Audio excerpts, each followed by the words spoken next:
cut. That's a wrap, everyone. Well done. Good show today. Good job, man. It's an amazing show. Thank you. Oh man, such a good show. I can't wait for next week's show. It's gonna be amazing. Oh, I just want it to be here already, you know? actually, there's something What? I need to. What?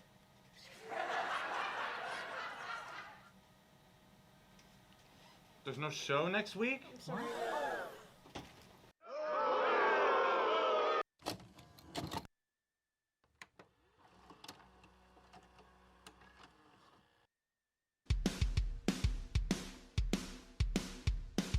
And go.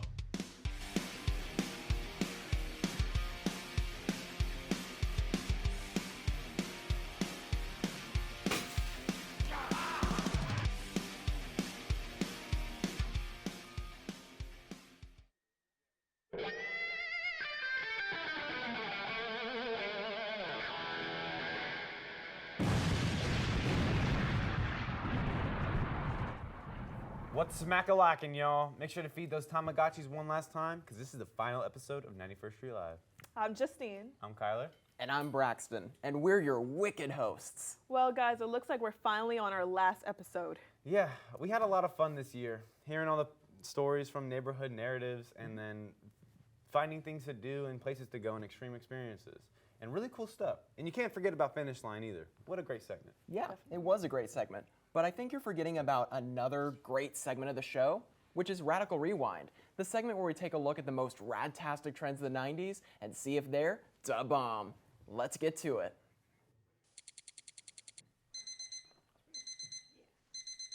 Hop in the time machine, everyone. It's time to ponder some interesting artifacts here at Radical Rewind. Today's fun finds, classic 90s TV show, Friends and the Fresh Prince of Bel-Air. Friends is a 10-season-long American sitcom that ran from September 1994 to May 2004. During this time on air, the show accumulated a colossal 5.25 million viewers in the U.S., making it the fifth most watched series in television history. Here's one of the most iconic moments of the show. I look a woman up and down and I say, "Hey, how you doing?"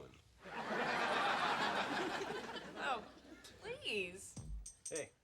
The Fresh Prince of Bel-Air was a 6-season-long American sitcom about a young, street-smart kid who had to live with his wealthy aunt and uncle in Bel-Air, Los Angeles. It's known for its iconic theme song and for jump-starting the career of Will Smith. Sit right there. I'll tell you how I became the prince of a town called Bel-Air.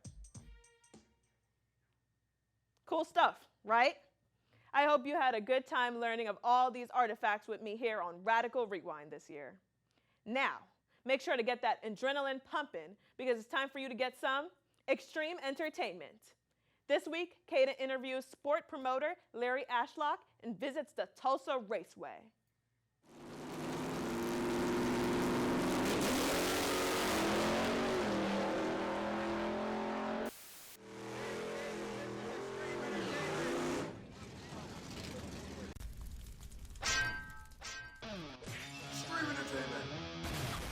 Hey, it's Caden. Today I'm heading down to a car show at the Expo Center to interview Larry Ashlock, the guy who built the racetrack into the Tulsa Raceway. Oh my God!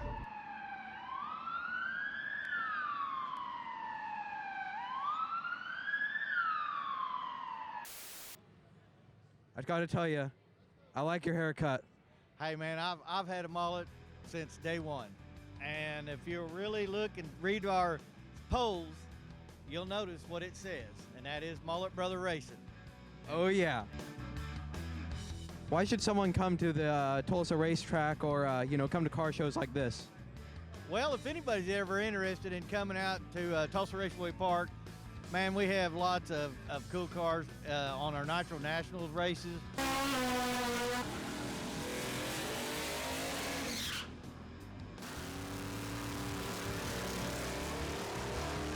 We have lots of cool cars when we do T-Down and Throwdown in T-Town. They are, I mean, when you can take a car and do 210 mile an hour and 660 feet,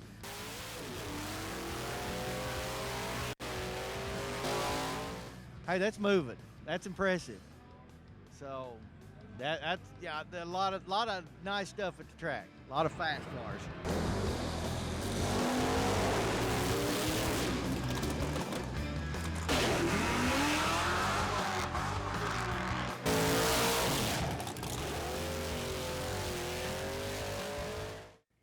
Is it just me, or did we really race through that video?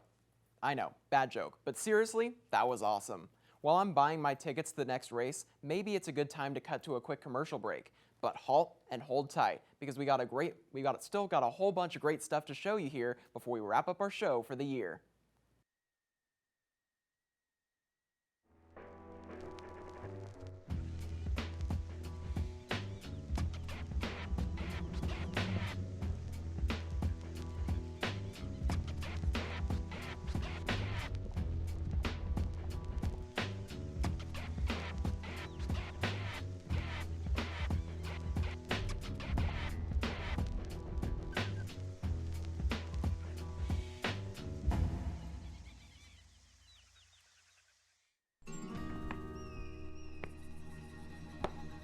Bar is for criminals only. Buddy, I am the baddest criminal this side of the wild, wild west. I see your future, Mr. Montana. No clown will stand in your way. They cannot defeat you.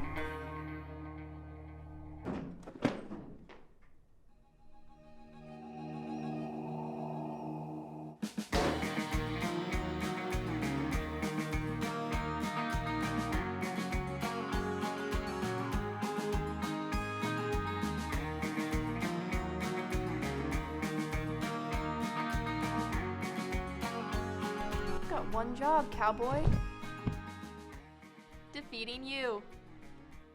Ladies and gentlemen, I hope I have your attention because it's time for 91st Street Neighborhood Narratives, the part of our show where we throw you the fattest tales from around the block. This week, we're getting artsy and learning about the Philbrook Museum. Here's what's up.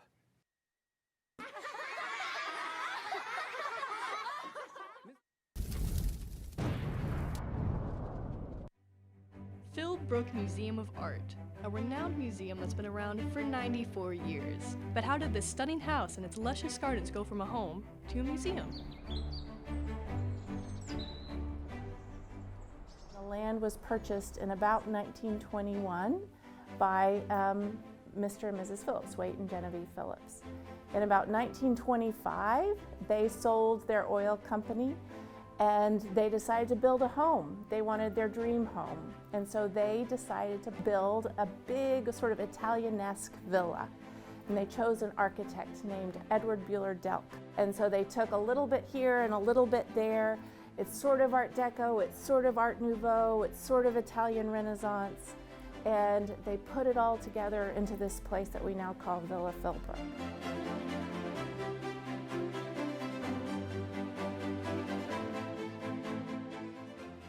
The Philbrook was built in only 2 years, 1926 and 27. The Phillips family moved into their new house in 1928. After 10 short years, the family decided to move on, but instead of selling the house, they decided to give the house away. They didn't need the money, but they saw that there was a need in the community for a museum. We had a library, we had opera, we had a symphony, but we didn't have a museum. And so they decided to donate their house to become what could become a museum. What's most important about the Philbrook is that the pieces selected to be displayed are chosen with purpose. The pieces chosen must somehow resonate with the Tulsa community, whether it's from a local artist or has a message Oklahomans can relate to. We try to make sure that we have open arms for everyone in our community. Even 5, 10, 20, 25 years ago, Philbrook, maybe you felt like you needed to wear your high heels to come to Philbrook, but that is not the case anymore. We want to make sure that you know you can roll down the hill, dig in the garden. We have a special place in the back for kids or adults that is essentially a place to make mud pies. We want to make sure that you know that artwork is for everyone, gardens are for everyone, and Philbrook is for everyone. That was sick. I love art. But you know what I love even more? Racing. Ladies and gentlemen, rev up those engines. It's time to fly to the finish line.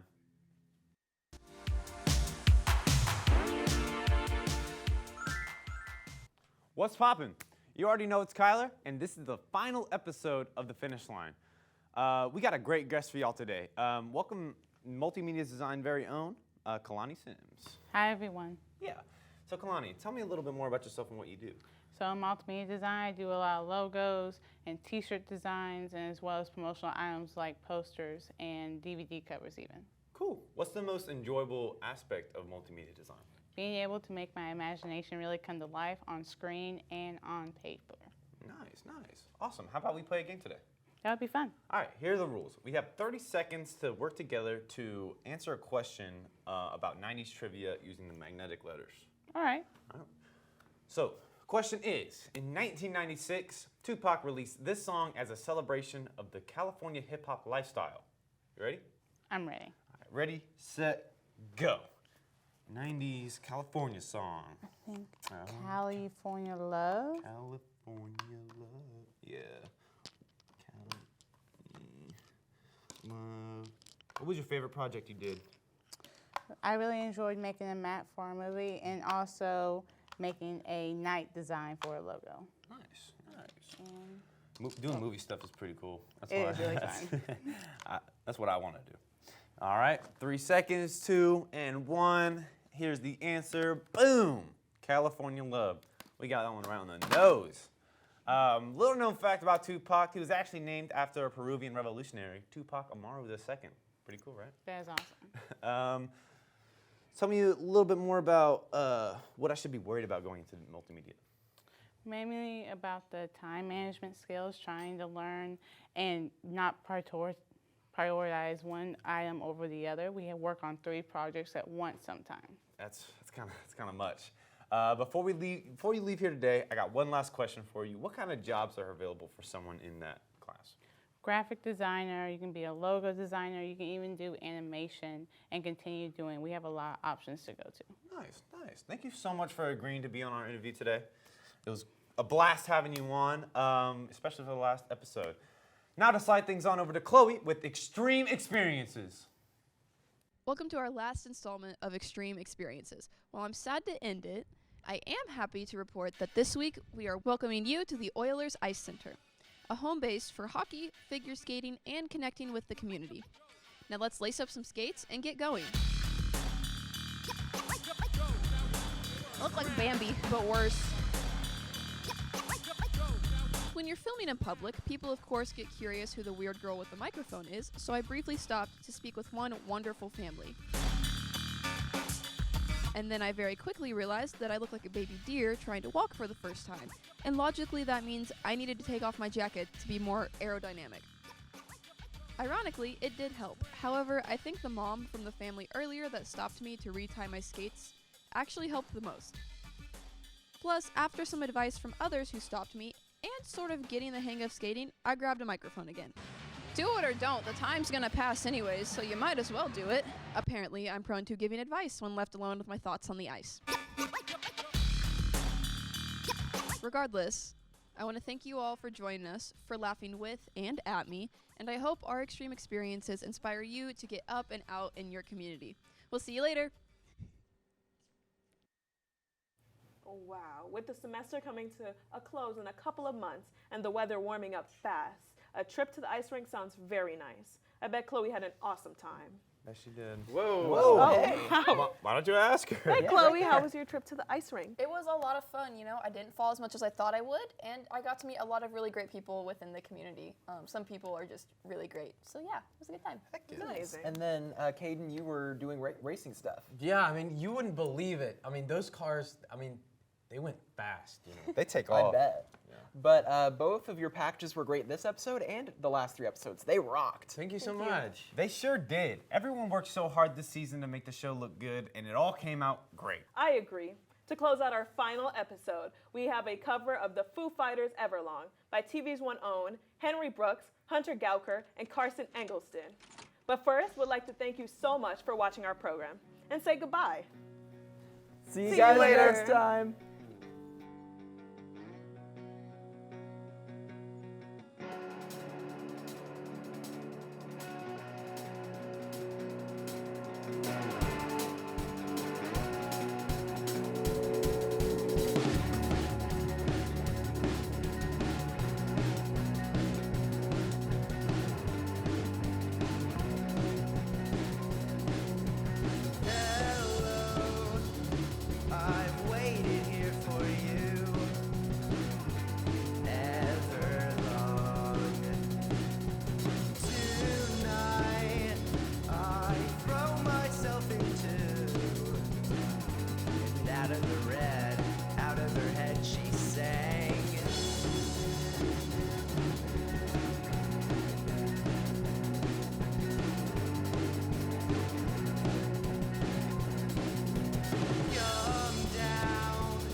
say when she said